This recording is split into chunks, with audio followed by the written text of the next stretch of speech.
大家好，开始今天的分享之前，希望你能给人间烟火点个订阅，我将会分享更多优质的内容。陪着江念慈的第5年，他的白月光回国，顶替了我的职位。燕洵让我加班写企划，江念慈让我听话。燕洵拿着我的计划书顶功劳，江念慈让我不要小气。燕洵得寸进尺，想夺我手上的项目，这次我不愿意再退步。江念慈说：“那就滚。”后来我真的滚了，滚去了他的竞争公司。周一的会议上，姗姗来迟的江念慈带着一个英俊的男人出现，他向所有人介绍了男人的身份：燕洵，留学回来的高材生，同时也是市场部新上任的经理。在他这句话落地后，现场的氛围瞬间冷了下来，所有人不约而同地看向我，观望我的反应。燕洵出现以前，所有人都笃定这个空出来的位置会由我担任，毕竟从创业之初，我就跟在江念慈的身边5年的时间，我陪着他把飞云科技从一个只有3个员工的小公司建设到现如今几百人的规模。在市场部内部，大家也都喜欢开玩笑的叫我顾经理，可江念慈的这次人事任命却像是一记响亮的耳光，狠狠地扇在了我的脸上。新官上任3把火，燕洵的第1把火就烧到了我的头上。顾组长，明早给到我斐然项目的合作计划书，没问题吧？稍等，我让张发到你邮。斐然项目是公司早就已经洽谈好的合作，只是针对设计方案，甲方那边意见不一，所以就暂时搁置了下来。我以为燕洵是想要看看之前的内容再做打算，不料没等我把话说完，燕洵就直接打断了我。我的意思是，我需要你写一份新的计划书交给我，依照你的能力，这应该不难吧？明眼人都看得出来，他这是在故意刁难。我身边的实习生小黎想要替我出头，但他现在还没有转正，现在这个大环境找工作也不容易，我不能眼睁睁看着他因为帮我而遭受牵连。赶在小李出生前，我一把按住了他的肩膀。这事儿江总知道吗？面对燕洵自信的笑容，我开口反问。燕洵挑了挑眉，他也不废话，直接拿出手机给江念慈打了个电话，3两句说清事情的原委后，他又将手机递给了我。冰冷的屏幕贴着我的耳朵，我听到那头传来冷冷的2个字：听话。听话？听谁的话？燕洵的。我默不作声地咬紧了后槽牙，在燕洵戏谑的目光中闭上了双眼。当然没问题，我会尽快完成您的任务，见挑不出什么毛病。燕洵满意的颔首，还不忘表扬道：“不错，不愧是市场部最有能力的顾组长。”他特意在顾组长3个字上加重了音量，看谁都听得出来这是一句嘲讽。等到他离开，整个办公室都沸腾了起来。小李为我鸣不平：“顾哥，这人的嘴脸太恶心了吧？不就仗着有江总这个后台吗？有什么了不起的？要不是你拦着我，我都想上去给他一拳了。真 TM 欠揍！”其他声音此起彼伏：“是啊，摊上这么个上司，咱们以后岂不是要完蛋？江总到底是怎么想的？顾哥这么优秀，为什么不提拔顾哥，非要空降他人？难不成江总跟顾哥有仇？这不应该啊！”我沉默地听着他们的议论，过了许久后，深深地叹了口气：“好了，既然是上面的安排，咱们照做就是了。你们也不要为了我跟燕经理起冲突，保住工作最重要。”按着有些肿胀的太阳穴，我安抚着大家的情绪，可没人知道，我的心却一寸一寸地沉到了谷底。1晚上的时间写出一份新的计划书，这并不是一件容易的事。在同事们陆陆续续下班后，我还坚守在公司里加班。属于市场部的小群里，陆陆续续的有人在发言，有人扒出了燕洵的身份。江念慈的大学学长，金融学院的风云人物，长相帅气，性格爽朗，家境优越。只要他出现，必定会成为人群中最耀眼的存在。据说还是江念慈当初爱而不得的白月光。反观我，长相一般，家世普通，和燕洵一比，相形见绌。这样优秀的人物顶替我的位置，似乎也不是这么让人难以接受。二，就连和我关系最好的老杨都借口喝酒，实则安慰地拖着我到大排档劝我认命。大家都是男人，我也理解你的心情，但人要有自知之明，不属于你的，不论你再怎么争取都没有用。这都5年了，为了江念慈你守身如玉，养条狗都是公的，有必要吗？不是5年。我突然打断了老杨的话，随后抬起头怔怔地看着他。是9年。我和他第一次见面是在大一的迎新晚会上。老杨原本以为我会说句狠的，没想到是拉了坨大的，气得狂灌了一杯啤酒。9年，占你人生的1/3，他江念慈就算是个天仙，也不至于让你这么恋恋不忘吧？而且你别怪我说话难听，9年的时间，就算是冰山也该舞化了。可现在这情况，摆明没戏。他会把你当成能干的下属，可靠的朋友，亦或是持之不懈的舔狗，唯独不会是未来的伴侣。说着，他恶狠狠地咬了一口羊腰子，紧接着恨铁不成钢地拍着桌子大吼：恋爱脑都该判刑，通通抓出去枪毙！我知道他的酒量不好，但没想到他竟然是个一杯倒。面对周围食客吃瓜的凝视，我连忙让老板把剩下的烧烤打包，扶着醉醺醺的老杨走人。不是，你别吐啊！刚走到路边，老杨一阵干呕，直接吐到了我西装上。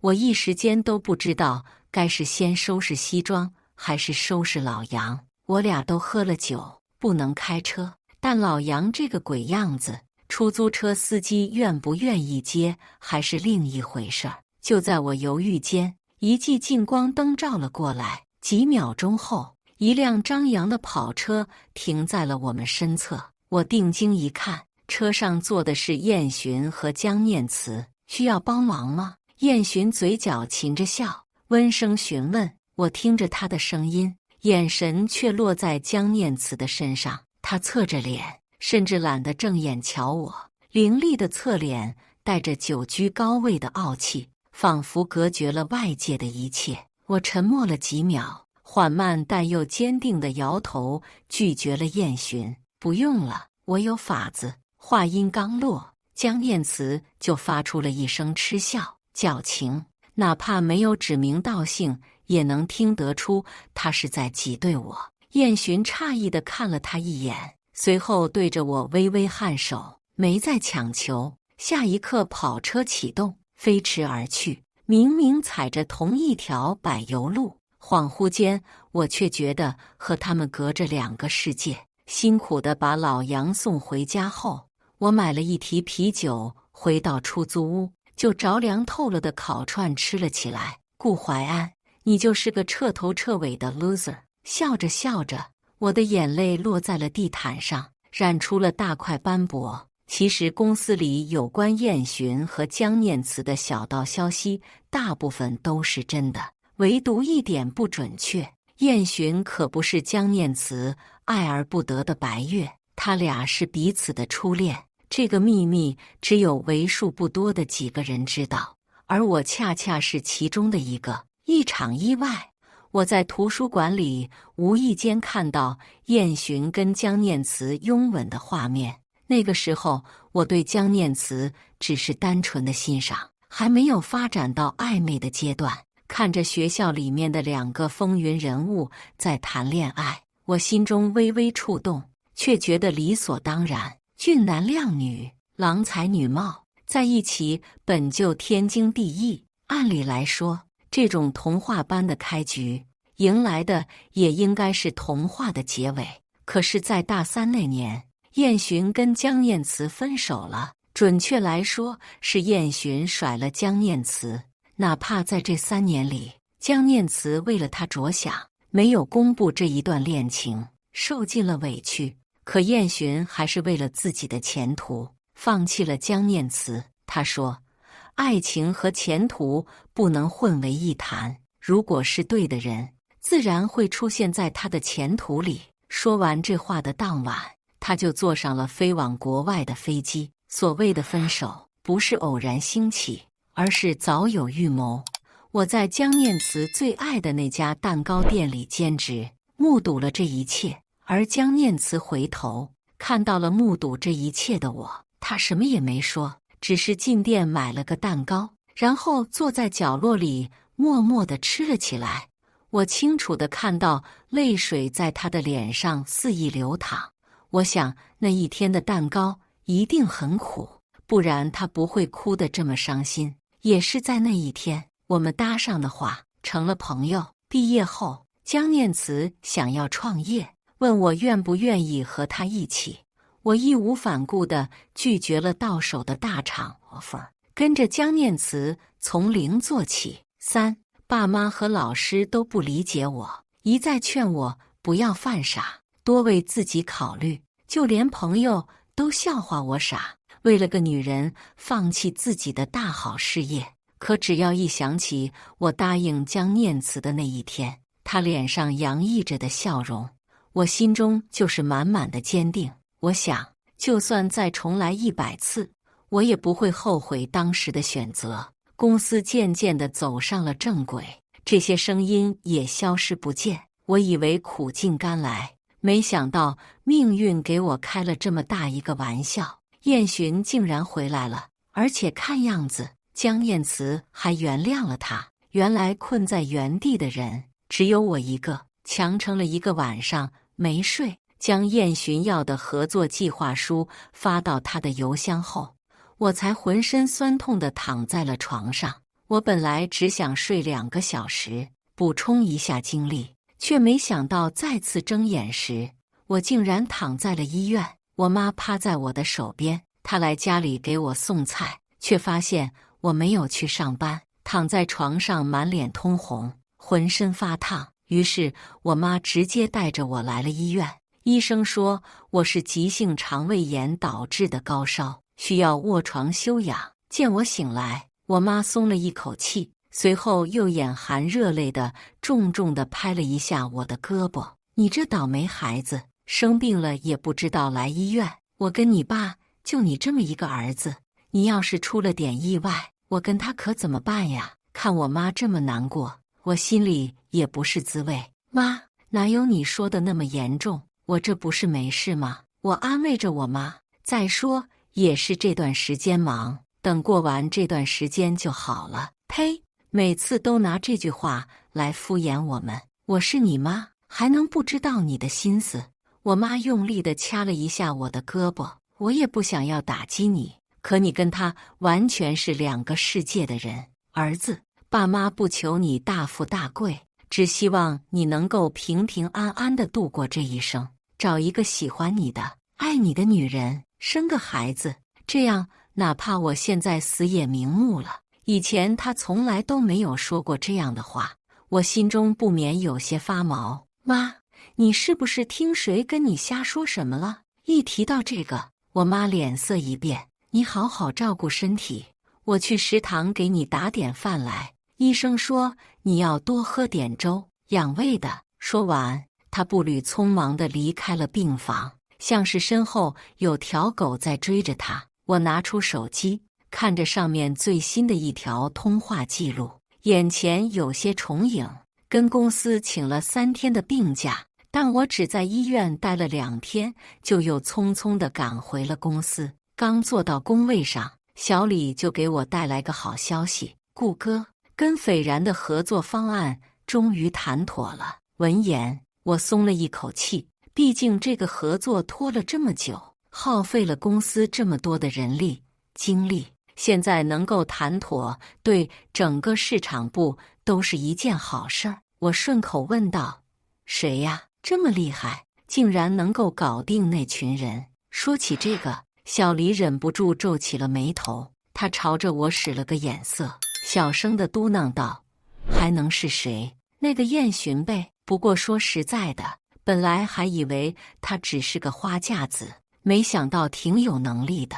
怪不得江总会让他空降到市场部经理这个位置。”话说完，小李才发觉不对，他连忙对着我解释道：“顾哥，你别多想，我不是说你没有能力，不是，整个市场部的人都知道顾哥你很强，就是他也挺强的。”小李一着急就容易结巴，吞吞吐吐，半天都说不清楚。我知道他没有恶意，也就没有放在心上。我懂你。再说了，咱们这一行靠实力说话，他强，咱们的业绩也有指望。我有什么好不开心的？见我不是在说反话，小李松了一口气。我想了想，又让小黎把燕洵的计划书发给我看看。他没二话，直接调了出来。可看完第一页 PPT， 我的笑容就僵在了脸上。这份计划书分明就是我提交上去的，可最后的名字却改成了燕洵。我让小黎把文档发给我，转头就进了燕洵的办公室。解释4。看着淡然自若的燕洵，我将电脑屏幕转到了他的面前。为什么我写的计划书成了你的东西？面对我的质问，燕洵有恃无恐地坐在椅子上，朝着我耸肩：“你是我的下属，我是你的上司，你的成果就是我的成果，这就是职场。”说着，他自己都笑出了声。顾组长，你在公司工作了这么多年，应该明白这个道理吧？你放心，我也不是不会做人。等到奖金下来之后，我会分你一半的。这一次你帮了我，下一次我也会帮，这样不好吗？燕洵站了起来，然后走到了我的身旁，拍着我的肩膀，靠近我的耳朵道：“合作共赢。”其实他说的这些道理，我不是不明白，只是曾经的我从来都不屑于用，这是属于我的骄傲。但当这种手段降临到我的身上时，我还是忍不住的觉得晦气，舌尖顶住上颚，我冷声说道：“去你的合作共赢，我不会妥协的。”闻言，燕洵忍不住皱起了眉，不过下一秒他眼珠子一转，随即就放松了下来。“好啊，那你打算怎么处理？是找人曝光我，告诉所有人这本计划书是你写的，我霸占了你的功劳，还是去找念慈，让他主持公道？”从燕洵的口中听到江念慈的名字，我心中总有些说不上来的滋味。不过出于这么久来共事的信任，我还是选择信任对方在公务上的处理态度。办公室里，江念慈在听完我的陈述后，又朝着燕洵询问了一遍。燕洵并没有临阵反咬我一口，坦然地承认了这一切。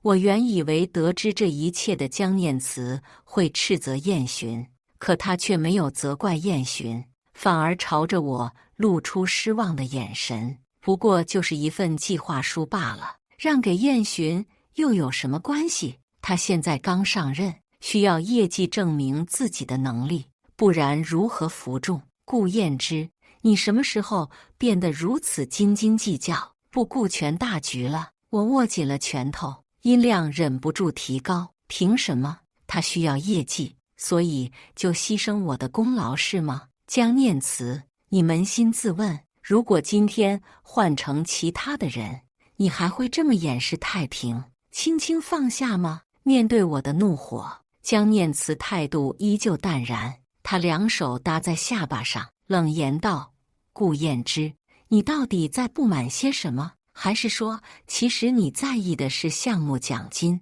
你早说。”燕洵不是在意钱的人，我可以让他把所有的奖金都给你。他的一言一句，就像是在我的心上狠狠地开了一枪。我甚至不敢相信自己的耳朵，这些话怎么能够从他的嘴里说出来？怪不得燕洵会这么的自信，原来是他笃定，无论发生什么，江念慈都会站在他那一边。气急反笑，我两只手压在了办公桌上。你以为我在意的是钱，不然呢？江念慈好看的两道细眉拧在一块。顾燕之，我知道，因为职务的事情，你心里面一直闷着火。燕洵学历比你高，能力比你强，我不能因为和你的交情，置公司的发展前景不顾。当然，公司的发展也离不开你的努力，所以我希望你们两个人能够和平共处。你以后不要再无缘无故的找燕洵的麻烦，可以吗？他大概是觉得自己已经放低了姿态，我就一定会接受他的提议。可我是真的累了，默默守护在他身边，付出了这么多年的青春和精力，我一直在咬牙坚持，不过是为了等到江念慈回头的那天。可现在看来，这一切都是奢望。不论再过多少年，我在他眼中也不过是个可有可无的存在罢了。面对江念慈不耐烦的神色，我自嘲一笑，反问道：既然他能力比我强，为什么要盗取我的计划书呢？这个问题把江念慈问得一怔。过了片刻，他才气息不足地回道：那是因为他才刚回国，还不熟悉国内的业务。这样的理由，哪怕在心里想想，都显得那么的可笑。也不知道江念慈怎么好意思讲出口的。一直沉默的燕洵在此刻突然间开口：顾组长，我知道你对我不待见，但为了公司着想，我希望咱俩能够摒弃前嫌。对了，你手上不是有几个正在进行的项目吗？不如让我加入怎么样？燕洵口中说的几个项目都已经快要收尾，他这么说摆明了是想要进来摘桃子。如果只是偷了我的计划书也就算了，但他针对我的小组，我忍不了。我死死地握紧了拳头，看向江念慈。我们一起奋斗了这么久，我想要再给他一次机会。可令我没有想到的是，他竟然毫无犹豫，直接应了下来。燕洵说的没错，合作了才能够消弭误解，就这样决定吧。我不同意。江念慈话音刚落，我直接拒绝。我不需要有人对我的项目指手画脚，头一次见我态度这么强硬。江念慈也来了火气，他将手上的文件一扔，朝着我吼道：顾燕之，你还真把自己当个人物。我告诉你，你要是不同意，怎样？我盯着江念慈的眼睛，想要从里面找出一丝丝从前的影子，可惜我失败了。那就滚！空气仿佛在一瞬间被冻结，我垂下头，越发觉得自己像是一个小丑。好，如你所愿。忍住胸间涌起的酸涩，我将胸前的工牌摘下扔在地上，转身离去。推门离开前，我听到了燕洵帮我求情的声音：念慈，你别那么冲动，再怎么说顾组长也是公司的功臣。闭嘴，我不想听这些，他要走就好了，我还不信公司离了他不转了。我想这一次是真的结束了。我离职的消息如同一颗深水炸弹，在公司掀起了千层浪花。一开始大家都以为这只是谣言，结果在我手中得到了证实之后，纷纷慌了。大家都没有想过，对公司这么忠诚的我竟然会离职。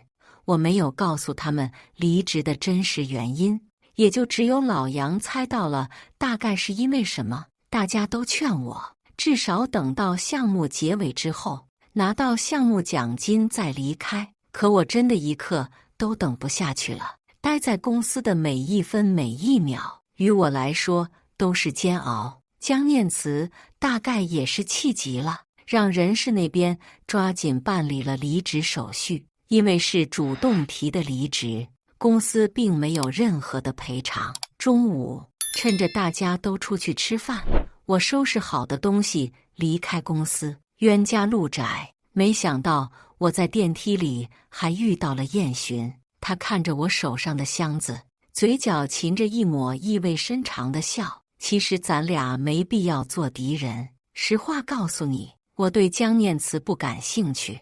你和我说这些有什么意义？我并不在乎。在江念慈说出"那就滚"这3个字后，我便心如死灰。如果是以前听到燕洵的话，我定然会开心的忘乎所以，但现在我内心却平静的毫无波澜。见状，燕洵诧异的撇了撇嘴，没有多说什么。紧接着他又问起我想要去什么地方，这个问题显然超出了我和他的关系界限。我懒得回答，干脆的离开了电梯。得知我离职的消息后，属我爸妈最高兴。6.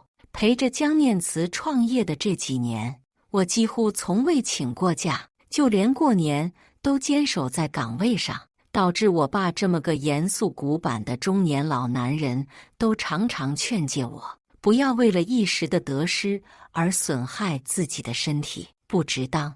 我妈更是恨不得在家附近敲锣打鼓放鞭炮，庆祝我奔向新生活。上次你生病的时候，我就想说，你都发烧进医院了，他还怀疑你是不是装病。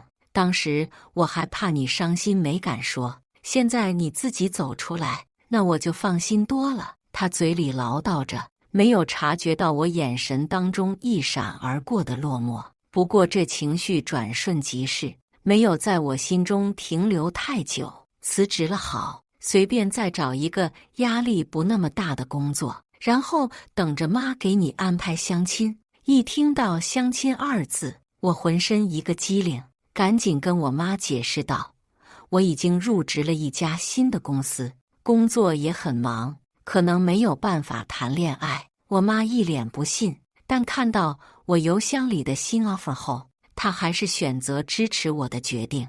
在家里休息了1周后，我就马不停蹄地赶到了新公司入职。新公司的通勤时间不长，或者准确来说，它就在飞云科技所处大楼的对面，两者属于竞争关系。按理来说，离职之后会签订竞业协议，我这么做算是违反了规定，但耐不住离职的时候，江念慈完全忘记了这茬，人事那边没讲，我自然也不会主动提。拍拍屁股走人后，火速入职了下一家公司。这家公司其实之前就挖过我好几次，但那个时候我早就已经决定要把一生的奉献给飞云科技，只能说计划赶不上变化。新老板给出的待遇优渥，我的年薪直接涨了3番，更是如同燕洵一般空降到了经理的位置。而我需要也做得很简单，在下个月在 EQ 集团的公开招标中帮助星洲成为选定承建方。陈总，为什么会是我？看着面前相貌普通但气势逼人的中年女人，我忍不住开口询问。同时在我的脑海中，我也设想过各种理由，或许是因为打算让我给江念慈难堪，或许是因为飞云科技之前几次成功的案例，又或许是因为对方想要赌一把。我唯独没有想过，对方给出的回答竟然会是因为你足够优秀，似乎是看出了我的错愕。陈总嘴角微勾，带着不容置疑的笃定。我相信自己看人的眼光，假以时日，你必成大器。我想到时候，江念慈一定会后悔自己今时今日的决定。他太蠢，还不知道自己现在失去的究竟是什么。看着分外笃定的陈总，我一时竟觉得有些好笑。生意人的场面话可以信，但不能全信。但随之而来的下一句话却让我心跳漏了一拍，而且不只是我，林教授也是这么想的。幸好你现在是我的了。看着恍神的我，陈总又补充了句，他这些年一直很可惜，当时没能劝住你。这话在我的心中留下了点点涟漪。当初我跟着江念慈创业，最对不起的人就是林教授。当初他一再劝我留校读研，多考虑几年自己未来的出路。可那个时候，我一门心思地想着江念慈，无暇顾及其他。后来工作太忙，我也就跟老人家渐渐断了联系。我本以为他会对我很失望，没想到他还会在外人的面前提起我，肯定我，包养我。我的鼻头有些酸涩，无法言语。好在陈总并不在乎这些琐碎细节，他起身路过我时拍了拍我的肩膀，语重心长地说道：“顾燕之，不要让大家失望。”我不知道他话里的大家指的是谁，但我想试一试自己的潜能究竟在哪里。收到中标通知书的当天，我就接到了江念慈的电话，他比我想的更加急迫。或许是因为 Q 集团曾经是飞云科技势在必得的囊中之物，所以江念慈早就已经放下豪言，没有公司能够与其抗衡。话说得越早，越是容易被打脸，更何况是江念慈这么骄傲的人。他开门见山地对着我一通羞辱：“顾燕之，你还真是无耻！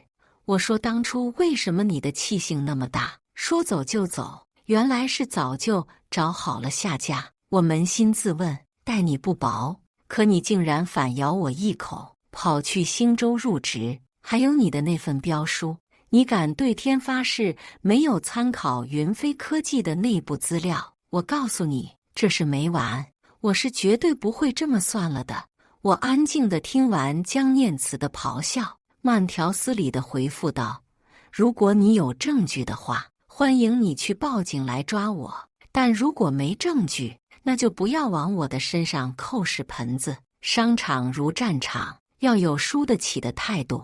没人告诉过你，输了之后找竞争对手发火像小丑吗？”我的灵魂像是飘在了半空中，看着我的躯体，讲着那些我从来不会对江念慈说的话。时至今日，我才发现江念慈原来和其他的女人没什么不一样。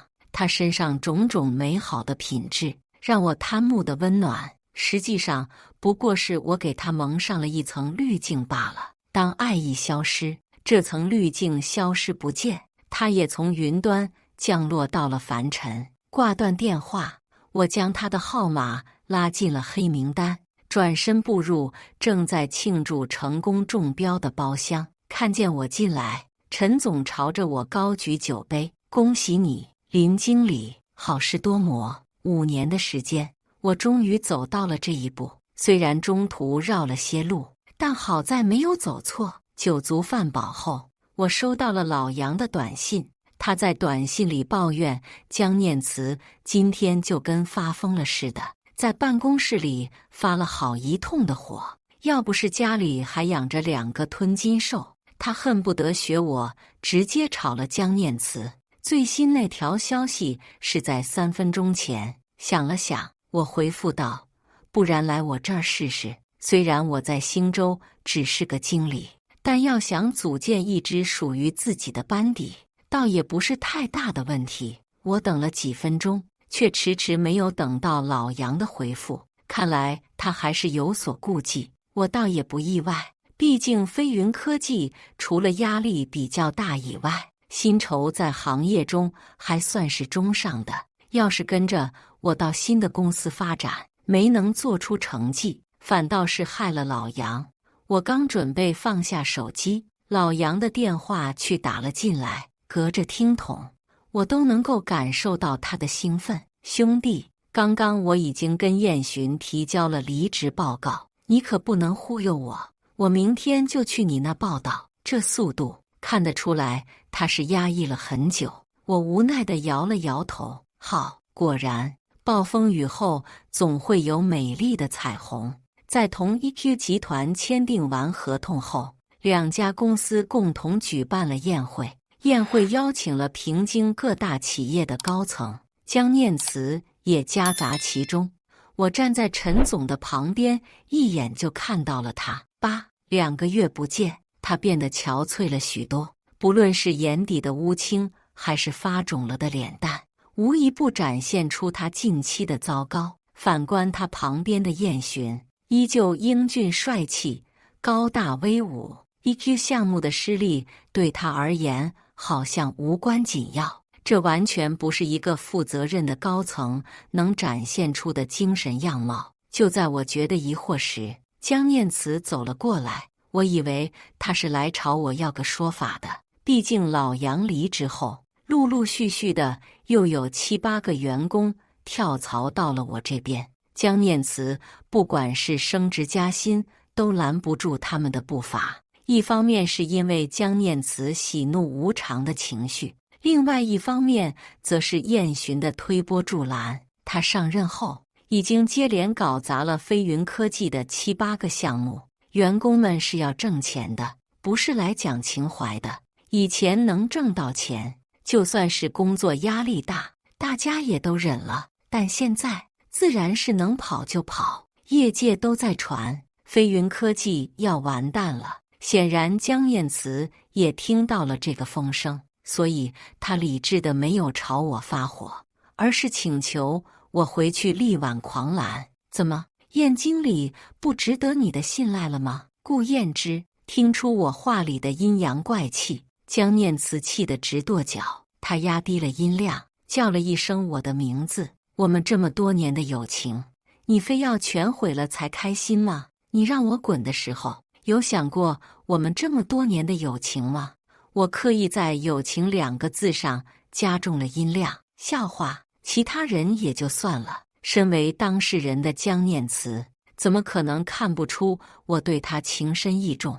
可他既放不下我的能力，又看不上我的长相、家世，于是就拿友情的弯钩吊着，既要又要。看清了一切后，我要是还对他心软，那我就是个大傻猫。正说着，陈总来到了我们身后，看到江念慈和燕洵，他歪了歪头，突然说道：“还不过来？”疑惑之际，我看到原先站在江念慈身后的燕洵，竟然径直地走向了我们这边。